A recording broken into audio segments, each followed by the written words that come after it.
नमस्कार, राज्यसभा टेलीविजन की खास पेशकश गोष्ठी में आप सभी का स्वागत है। मैं हूं स्वाति भाटिया रावत।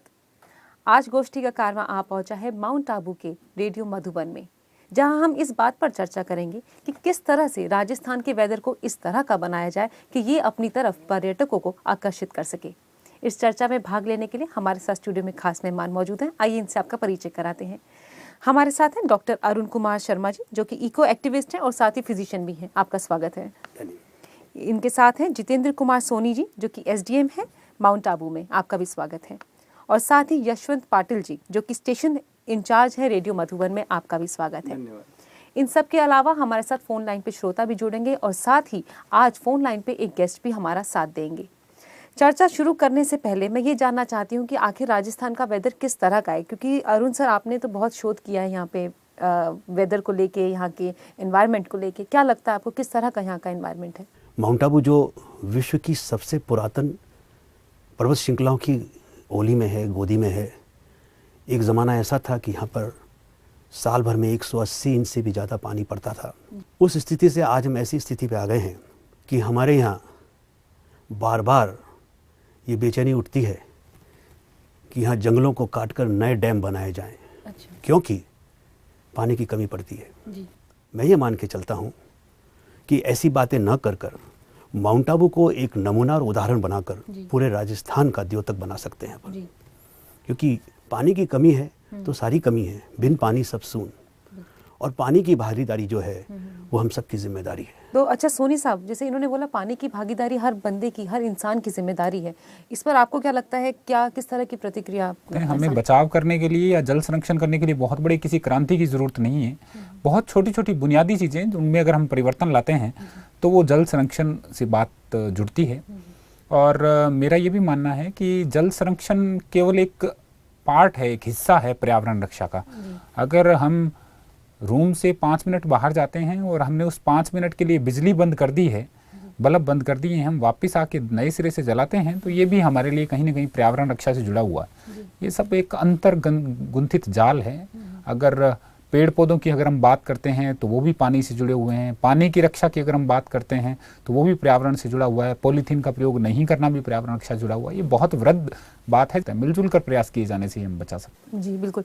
अच्छा पाटिल साहब, जैसे इन्होंने कहा मिलजुल के प्रयास होना चाहिए, इन्होंने कहा कि हर इंडिविजुअल की रिस्पॉन्सिबिलिटी है अपनी ड्यूटीज़ को समझना, तो उसके आधार पर आपको क्या लगता है कि किन बातों का हमें ज़्यादा ध्यान देना चाहिए? पानी सबसे बड़ी चीज़ है पेड़ों पौधों के लिए। तो जैसे ब्रह्मा कुमारीज ने एक बहुत बड़ा इनिशिएटिव लिया था कि जो पानी वेस्ट होता है उसको रिसाइकल करके पेड़ों को दे जाए। तो उसमें जो खाद युक्त पानी जो मिल जाता है तो पेड़ डबल से भी ज़्यादा बड़े हो जाते हैं। बिल्कुल, यानी सिर्फ पानी ही नहीं, हम रिसाइकिल हर चीज़ को कर सकते हैं। हम कागज़ को रिसाइकिल कर सकते हैं ताकि नई एनर्जी हम उसमें से निकाल सकें। अरुण सर, आप एक्टिविस्ट हैं और आपने पेड़ बचाओ पे काफ़ी कुछ काम किया है, उस पर थोड़ा प्रकाश डालेंगे? देखिए, सबसे पहले हमारा अनुरोध है सबसे, आम आदमी से, सरकार से, अधिकारियों से, कि जिस तरह से हम अधिकार दे रहे हैं, right to this, right to that, right to that, हमें ड्यूटी देनी चाहिए कि ड्यूटी टू प्लांटेशन। हर व्यक्ति का दायित्व होना चाहिए पेड़ लगाए।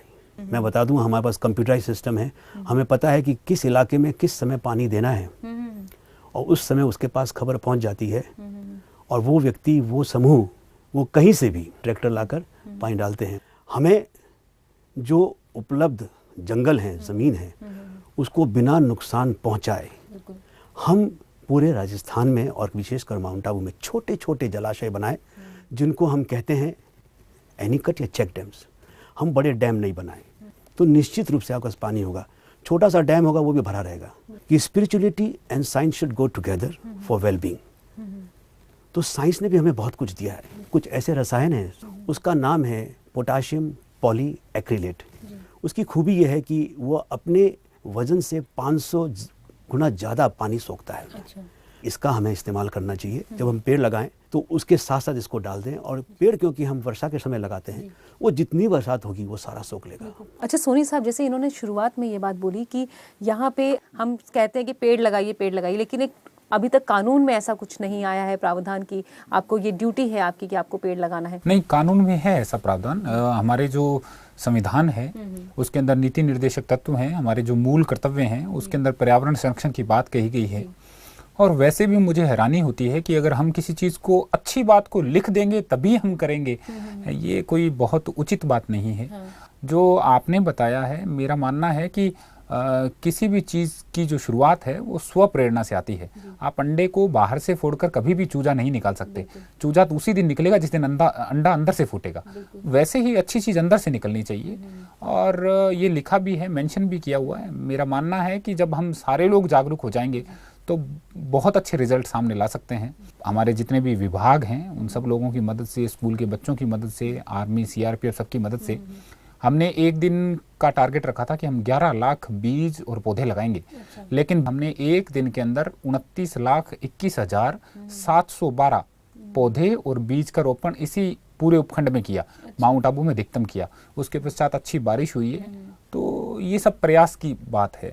कभी भी ऐसा नहीं हो सकता कि आप किसी भी जिम्मेदारी को अकेले के माथे मंड दें और फिर वो सफल हो जाए। और हर चीज आप कानून या सरकार की तरफ नहीं देख सकते, आपको खुद की अपनी रिस्पांसिबिलिटी समझनी होगी। हैरानी होती है कि वाटर कंजर्वेशन पर जो लोग एक एसी रूम के अंदर बैठकर एक टेबल पर मिनरल वाटर की बोतल खोल के 2 सिप करके बोतल को वहीं छोड़ जाते हैं और जल संरक्षण की चर्चा करते हैं, वो पूर्णतः अनुचित है। बिल्कुल। मैं आपको यहाँ रोकना चाहूंगी, हमारे साथ एक कॉलर जुड़ गए हैं। हेलो, नमस्कार मैम। जी मोहन जी, अपना सवाल पूछिए। मैं मोहन पुरोहित बोल रहा हूँ।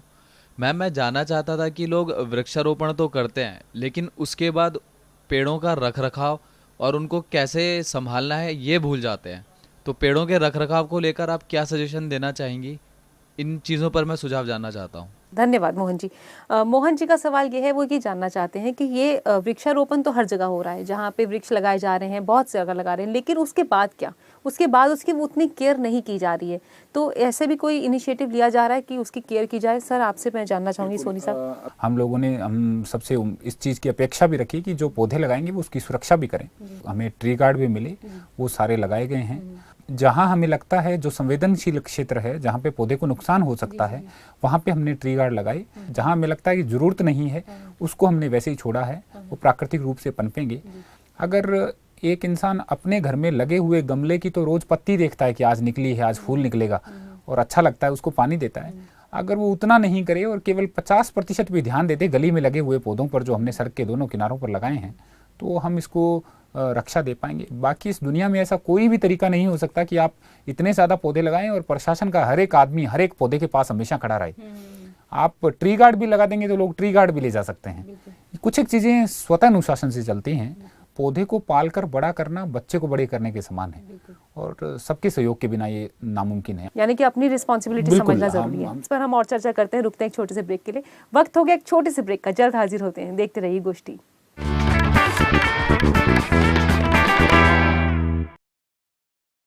ब्रेक के बाद एक बार फिर आप सभी का स्वागत है गोष्ठी में। आज हम चर्चा कर रहे हैं कि राजस्थान में वेदर को किस तरह से अनुकूल बनाया जाए कि वो पर्यटकों को अपनी ओर आकर्षित कर सके।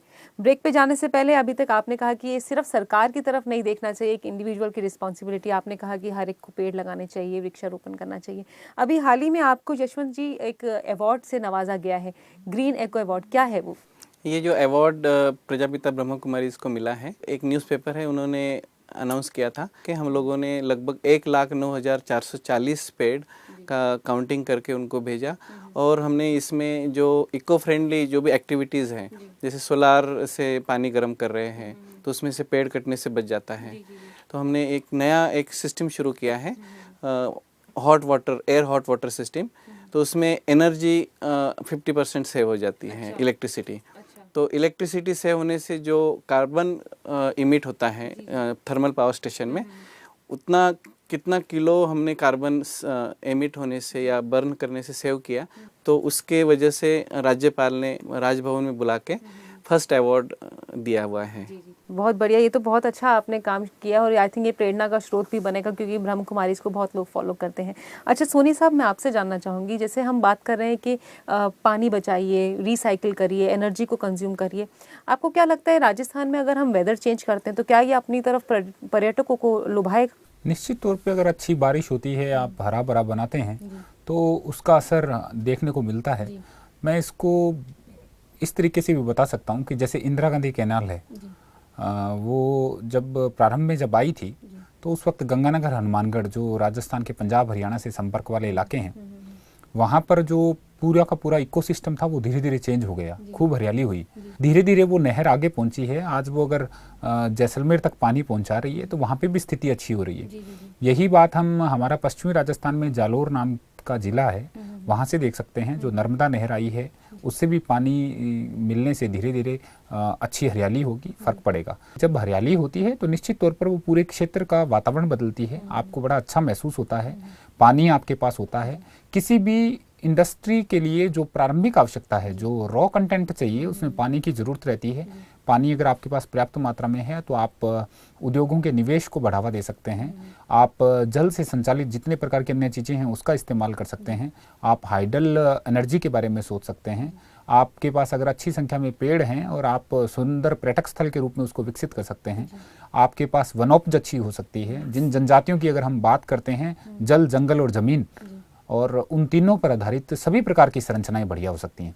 इसलिए मेरा मानना है कि ये सारा प्रयास निश्चित तौर पर राजस्थान की तस्वीर को बदलेगा। अच्छा शर्मा सर, जैसे इन्होंने कहा कि बहुत अच्छा प्रयास चल रहा है पर्यटकों को अपनी ओर लुभाने का, आपको क्या लगता है और किन किन कदमों की ज़रूरत है कि पर्यटक जो है यहाँ पे और आए, इससे हमारी इकोनॉमिक ग्रोथ भी बढ़ती है देश की? तो किस तरह से आपको लगता है कि ऐसा होना चाहिए यहाँ का एनवायरनमेंट? पर्यटन जो है पर्यावरण से निश्चित रूप से जुड़ा हुआ है, किंतु हमारा जो स्वर्ग है राजस्थान पर्यटन के लिए, जितनी पर्यटन की जो हमें आय होती है, एक्सपोर्ट जिसको बोलते हैं आप, इनकम होती है फॉरेन एक्सचेंज की, मेरे ख्याल से सबसे ज़्यादा राजस्थान देता है। सबसे पहली बात, जो पर्यटक है, चाहे देशी है विदेशी है, उसकी सुरक्षा। सुरक्षा का मतलब ये होता है खाली शरीर की सुरक्षा नहीं, किसी गुंडे बदमाश से सुरक्षा नहीं, वो तो है ही कि लड़कियों का बलात्कार ना हो, उठा के ले जाए, इस तो है ही। इसके साथ साथ जब व्यक्ति यहाँ आता है तो उसको स्वास्थ्य की सुरक्षा चाहिए होती है, पानी स्वच्छ मिले, होटल साफ सुथरा स्वच्छ मिले, आसानी से मिले, उसकी सुविधा, स्वच्छता, उसके यातायात के लिए सारी की सारे सहजता, तो पर्यटक जरूर बढ़ेगा। अच्छा सोनी सर, जैसे इन्होंने बताया कि सुरक्षा महसूस होनी चाहिए, बहुत से पॉइंट्स उन्होंने बताया कि पर्यटकों को आपको लुभाने के लिए यहाँ चाहिए और राजस्थान इसमें अच्छा भी काम कर रहा है। क्या लगता है सरकार अपनी तरफ से कौन सी ऐसी पॉलिसीज निकाल रही है, अपनी तरफ से कौन से ऐसे ठोस कदम उठा रही है कि पर्यटकों को अपनी ओर लुभा सके? पर्यटकों के लिए निश्चित तौर पर राजस्थान में ज़बरदस्त प्रयास किए जा रहे हैं। जो टैफ है, असिस्टेंस फोर्स है, उसको भी लगाया गया है। इसके साथ साथ जो महिला पर्यटक हैं उनकी सुरक्षा के लिए विशेष समाधान किए गए हैं। जो अच्छी वेबसाइट्स हैं, लोनली प्लेनेट से लेकर स्वयं जो सरकारी विभागीय जो वेबसाइट्स हैं उन पर पूरी जानकारी है कि किस किस मौसम में किन किन तैयारियों के साथ आपको जाना चाहिए। जगह जगह सूचना पट भी लगाए गए हैं। मैं पुनः इस बात को फिर दोहराना चाहता हूँ कि जिस प्रकार पर्यावरण कई चीज़ों से जुड़ा था, उसी प्रकार पर्यटन का बढ़ावा भी बहुत चीज़ों से जुड़ा हुआ है। ये दो पृथक विषय हैं जिनमें आपस में रिश्ता जरूर है, पर पर्यटन को बढ़ावा देने के लिए बहुत चीज़ों की जरूरत है। जैसे उदाहरण लेते हैं, जैसे माउंट आबू में हम पीयूसी युक्त जो वाहन होता है उसी को ही अंदर अनुमति देते हैं। इस पर जब हम लगातार प्रयास करते हैं, पोल्यूशन अंडर कंट्रोल सर्टिफिकेट लेकर जब वाहन आएगा तो निश्चित तौर पर वो धुआं कम फैलाएगा। एक छोटा सा उदाहरण है। और जैसे अभी आप बता रहे थे यशवंत जी कि जो इन्होंने एयर वाटर हीटर का इस्तेमाल किया है, यहाँ पे भी लकड़ियों का जो परिवहन है वो बंद करने जा रहे हैं। हमारे पास अब वैकल्पिक साधन के तौर पर सोलर व्यवस्थाएं हैं, साथ में एयर वाटर हीटर है। सरकारी स्तर पर एक चीज़ और जोड़ना चाहूँगा, यहाँ पर्यटन नीति बनी हुई है और राजस्थान का जो सबसे बड़ा सौभाग्य है वो ये है कि ये शुरू से रजवाड़ों की भूमि रही है। अगर हम राजस्थान के पूर्वी राजस्थान और उत्तरी राजस्थान का बीच का क्षेत्र देखते हैं तो शेखावाटी क्षेत्र में हवेलियों के लिए अगर प्रसिद्ध है। पश्चिमी राजस्थान में अगर हम जैसलमेर में रेतीले धोरे देखते हैं तो हम उदयपुर और माउंट आबू में हरे भरे पहाड़ और लोक संस्कृति के रंग देखते हैं। अगर हम कोटा की तरफ अगर हम जाते हैं तो वहाँ हम ढेर सारे जो नदियां हैं चलती रहती हैं, चंबल जैसी, वो देखते हैं हम। जयपुर अपनी सांस्कृतिक विरासत के लिए और दुर्ग परंपरा के लिए प्रसिद्ध है। तो कुल मिला के राजस्थान ख्वाजा मोइनुद्दीन चिश्ती से लेकर और यहाँ संत पीपा तक की अगर हम बात करें, अगर वो मीरा के प्रेम की बात करता है तो पर्यटन की भी बात करता है। पर्यटकों को आकर्षित करना एक बहुत बड़ा प्रयास है और इसमें सबकी सहभागिता जरूरी है। हमारे माउंट में नक्की लेक है और नक्की लेक में कई बार पानी सीपेज से निकल जाता है, लेकिन पिछले 1-1.5 साल में हम पूरा प्रयास किया कि पानी नहीं निकले, और हाल ये है कि इस बार हमने पानी का निकलने का सीपेज के सारे रास्ते जब बंद कर दिए तो नक्की पूरी भरी हुई है। निश्चित तौर पर छोटी छोटी चीज़ें हैं, पसंद आती हैं पर्यटकों को। एक इंसान जो अपने घर से 20-25 हज़ार रुपये का पैकेज बनाकर निकलता है अगर भारतीय, उसके साथ उसकी पत्नी है, 2 मासूम से बच्चे हैं, तो निश्चित तौर पर वो चाहेगा कि 3-4 दिन सुखद अच्छे ढंग से बिताकर वापस लौटे, और हमारा पूरा प्रयास रहता है कि वो ऐसा ही महसूस करे। जी, यहाँ मैं आपको रोकना चाहूँगी, एक कॉलर और हमारे साथ जुड़ गए हैं। हेलो, मैं जीतू बोल रहा हूँ नागवासम से। जी जीतू, अपना सवाल पूछिए। जी जी। आपके राजस्थान में आने की बहुत तंगी है, हम ऐसा कौन सा कार्यक्रम कर सकते हैं कि जिससे राजस्थान में पानी का स्तर थोड़ा बढ़े, और सरकार की तरफ से भी ऐसा कौन सा प्रोग्राम होने वाला है कि जिससे पानी का स्तर थोड़ा ऊंचा है? जीतू जी का सवाल ये है कि वो जानना चाहते हैं कि राजस्थान में पानी का स्तर क्योंकि नीचा है तो उसको बढ़ाने का क्या विकल्प है। आप क्या कहना चाहेंगे शर्मा साहब इसमें? मैंने पहले ही आपसे कहा था कि हमें त्वरित प्रभाव से पूरे राजस्थान में छोटे छोटे एनीकट, छोटे छोटे चेकडम निरंतर बनानी चाहिए, उनको संभालना चाहिए। सरकारी तौर पर हम बारंबार कहते हैं कि स्प्रिंकलर सिस्टम और ड्रिप इरिगेशन का इस्तेमाल किया जाए।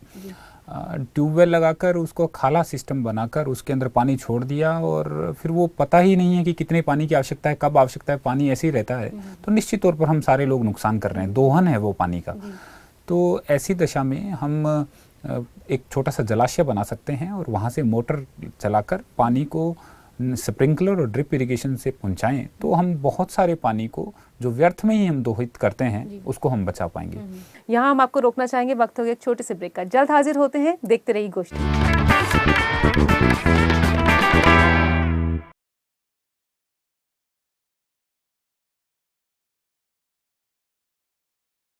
ब्रेक के बाद गोष्ठी में एक बार फिर आप सभी का स्वागत है। आज हम चर्चा कर रहे हैं कि राजस्थान में पर्यटकों को किस तरह से लुभाया जाए और यहाँ का मौसम उनके अनुकूल किस तरह से बनाया जाए। ब्रेक पे जाने से पहले हम चर्चा करी कि सरकार की पॉलिसीज़ क्या हैं और हमारी एक इंडिविजुअल रिस्पॉन्सिबिलिटीज़ क्या हैं। जी, इसी बीच हमारे साथ फोन लाइन पे गेस्ट जुड़ गए हैं। ये हैं प्रकाश कुमार जी, जो कि एग्रोनॉमिस्ट हैं सिरोही में। सोनी साहब, आप इनसे सवाल कोई पूछना चाहते हैं? हेलो प्रकाश जी, नमस्कार। हाँ नमस्कार सोनी जी। मैं आपसे जानना चाहता हूँ कि जो हमारे यहाँ अरंड होती है या सौंफ होती है, उसके अंदर ऐसी कौन कौन सी अच्छी नस्लें हो सकती हैं, हाइब्रिड नस्लें हो सकती हैं, जो अगर पानी में किसी प्रकार का कोई वेरिएशन हो, बहुत ज़्यादा बरस जाए या कुछ एक दिनों तक निश्चित अंतराल पर बारिश नहीं हो, तो दोनों स्थितियों में वो सर्वाइव कर सके, तो क्या प्रयास किए जा सकते हैं बतौर कृषि विभाग की तरफ से, और हम उनमें कैसे सहयोग कर सकते हैं ताकि किसानों को फायदा मिले? जी नहीं, जहाँ माउंट के आसपास के जो क्षेत्र हैं हमारे, वहाँ हमारे यहाँ अरंडी की, सौंफ की, टमाटर की, इस तरह की खेती होती है। और जहाँ हम खेती की बात करते हैं वहाँ सबसे बड़ी चीज अब पानी हो गई है जी। पानी और उर्वरक, इन दोनों चीजों की भारी, उर्वरक की तो मात्रा इसलिए दिक्कत आ रही है कि बहुत महंगे हो गए, और पानी की मात्रा आप देख रहे हैं कि कम होती जा रही है जी। तो इन दोनों चीजों को देखते हुए हमें ये करना चाहिए कि हमें बूंद बूंद सिंचाई पर खेती करनी चाहिए। अच्छा, ड्रिप इरिगेशन। और ये हम काफी इस माउंट क्षेत्र में कर भी रहे हैं। बहुत सारे किसान अब बूंद बूंद सिंचाई से खेती कर रहे हैं, और उस पर राज्य सरकार, आपको पता ही है कि 5 हेक्टेयर तक किसान को इस पर सब्सिडी देती है। और हॉर्टिकल्चर के किसान हैं उनमें तो 90% सरकार दे रही है और 10% किसान को देना है। केवल करीब 5 या 6 लाख रुपए तक का पैसा किसान को मिल जाता है ड्रिप इरिगेशन लगाने के। बहुत बहुत धन्यवाद हमसे बात करने के लिए। पाटिल साहब, आप बताइए कि एक रेडियो मधुबन, आप जो कम्युनिटी रेडियो स्टेशन है, वो किस तरह से इस मुहिम में आगे बढ़ चढ़कर हिस्सा ले रहा है? इसमें हम लोग रेडियो की एक आउटडोर कमेटी है हमारी, वो हमारी गांव में जाती है और हम लोग पौधे खरीद करके सबको बांटते हैं, और फिर हम उसको बाद में चेक करने भी जाते हैं कि वो पेड़ लगे कि नहीं लगे, फिर वो कितने उसकी केयर हो रही है वो भी हम चेक करने जाते हैं। लगभग 80,000 पेड़ हमने अभी तक 2-2.5 साल जब से रेडियो स्टार्ट हुआ, तो हमने पहला काम यही शुरू किया, एक तो पेड़ लगाना और व्यसन मुक्ति, ये हमने 2 काम ही रेडियो से कम्युनिटी में किया हुआ है। कि मैं खुद 250 पौधे लगभग संभालता हूँ 14 साल से, और उसी जगह संभालता हूँ जहाँ पानी की बूंद भी नहीं है, उसका नाम है अचलगढ़। तो वहाँ न पानी है, न वहाँ कोई कुआं खोद सकते हैं, न बोरवेल कर सकते हैं, क्योंकि वो पहाड़ी है। तो मैं जानता हूँ कि पेड़ पौधों को कैसे संभाला जाए, उसको एक बच्चे के जैसे संभालते हैं, जैसे एक डाली भी टूट जाती है जैसे डॉक्टर करता है ना, हाँ वैसे पट्टी लगा के उसको लकड़ी लगा के उसको मैं केयर करता हूँ। तो मैं रेडियो में हम यही सुनाना चाहते हैं कि पेड़ लगाओ लेकिन उसका केयर भी करो। यानी कि ऐसा नहीं कि आपने लगाया और छोड़ दिया, अपनी जिम्मेदारी से मुंह नहीं मोड़ना चाहिए। अच्छा सोनी साहब, क्योंकि सिर्फ भारतीय पर्यटक यहाँ नहीं आता है, यहाँ से विदेशी भी लोग आते हैं, पर्यटकों को लुभाने के लिए भी कुछ मुहिम चला रही है सरकार? देलवाड़ा जैन मंदिर में पहले फोटोग्राफी हुआ करती थी, अब फोटोग्राफी बंद कर दी गई है। उसकी वजह से विदेशी पर्यटन को थोड़ा सा नुकसान पहुंचा है। प्रयास कर रहे हैं इस मामले में कि वो पुनः फोटोग्राफी शुरू हो जाए। विदेशी पर्यटक जो आमतौर पे अपनी सुरक्षा को लेकर उन चीज़ों के लिए काफ़ी चिंतित रहते हैं, हमने यहाँ के समस्त पेइंग गेस्ट हाउसेज और जितने भी होटल्स हैं उनमें CCTV कैमराज लगवाए हैं ताकि वो बहुत कंफर्ट महसूस करें। सी फोम जो भरवाया जाता है उसका सिस्टम भी सुधारा है।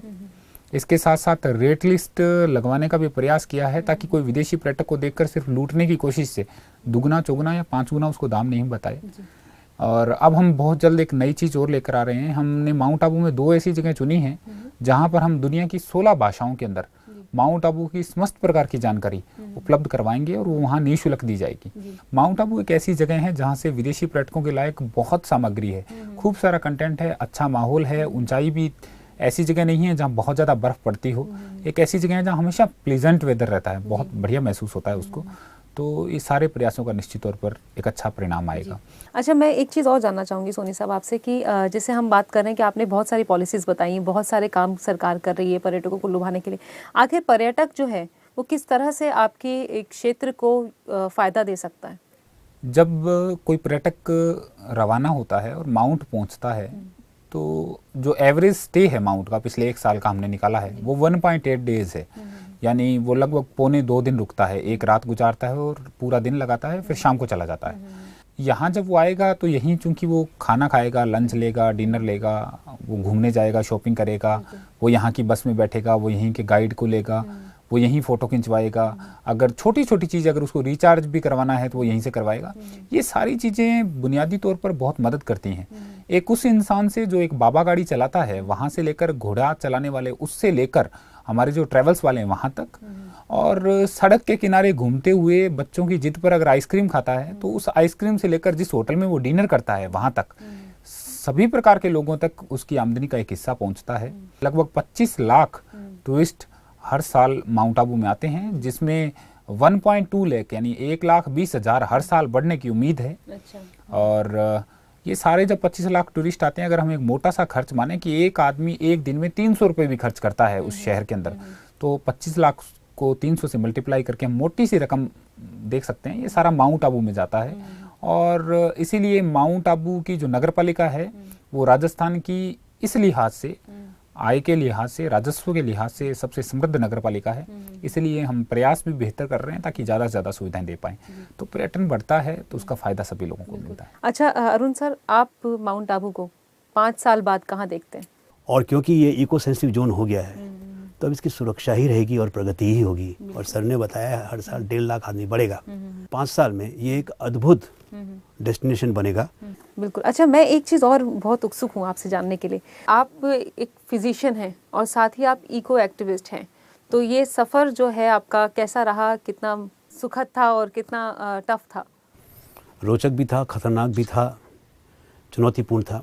कि जब हमने देखा कि उसकी हरितमा बेरहमी से बर्बाद की जा रही थी, चट्टानों में डायनामाइट लगा के फोड़ा जा रहा था, इससे हम बहुत बेचैन थे कि बिना पेड़ों के हम पानी नहीं पाएंगे, चाहे हम कितने डैम बना लें। मैंने हर दरवाजे को खटखटाया, सबने अपनी लाचारी बताई, साहब इसमें कैसे क्या कर सकते हैं, ऐसा तो नहीं हो सकता। और हमने एक जनहित याचिका लगा दी और लगभग 10 साल तक मैं लड़ता रहा। सारी त्रासदी, सारी कठिनाइयाँ, सारे गाली गलौज, यहाँ तक कि संकेत भी आए कि सुपारी दी गई मेरे खिलाफ, किंतु मैं भी अकेला अडिग रहा। इससे जो एक लंबा हमें फ़ायदा हुआ है, हमारे पर्वत बच गए हैं, हमारे जंगल बच गए हैं और हमारे पेड़ बच गए हैं। मैं अपनी फिजिशियन की योग्यताओं को या पढ़ाई को पर्यावरण में ला रहा हूँ और मैं ये मान के चल रहा हूँ अगर इसे हम नहीं बचाएंगे तो नहीं बचेगा। और इसके लिए हम विशेष दृष्टिवादियों के साथ काम करते हैं क्योंकि उनकी पहचान और उनकी समझ और उनको लोग ध्यान में बहुत देते हैं। तो उनके साथ हम बहुत सारे जागरूकता के लिए गीत लिखते हैं और हम यहाँ से शुरू करते हैं। सोना चांदी भी खरीद ना सके वो खजाना है ये हवा, जिसकी पेड़ों बिन नहीं कोई दवा, जिसकी पेड़ों बिन नहीं कोई दवा। मैली करो ना न विष भरो ना न जहरीली करो हवा, फिर न कहना किया न तुम्हें किसी ने कभी आगा।